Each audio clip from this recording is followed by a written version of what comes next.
Digital એરેસ્ટના આ કેસમાં ફરિયાદીને સૌપ્રથમવાર એક ફોન આવે છે કે જેમાં કહેવામાં આવે છે કે આપનું નામનું એક DHL કુરિયર છે જેમાં આપની ડિટેલ્સ મળી છે અને એમાં ડ્રગ્સ સાથે સામેલ છે. અને જ્યારે ફરિયાદી પ્રતિકાર કરે છે કે હું આવા કશામાં ઇન્વોલ્વ નથી, ત્યારે તેમને કહેવામાં આવે છે કે નરેશ ગોયલ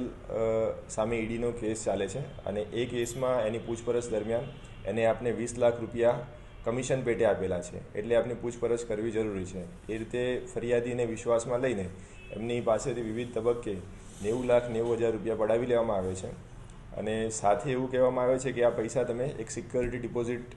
ના પેટે તમે જમા કરાવો છો, એ તમને પાછા મળી જશે. જ્યારે આટલા પૈસા જમા કરાવે છે એના ત્યારબાદ એમને બીજા દિવસે ફોન આવે છે કે તમને આટલા પૈસા પરત કરવા માટે 2 માણસો આવે છે અને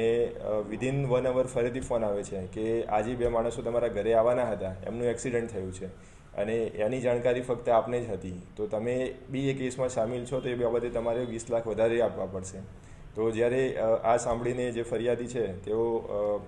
થોડા એલર્ટ થઈ જાય છે અને પછી એ લોકો ફરિયાદ કરાવે છે.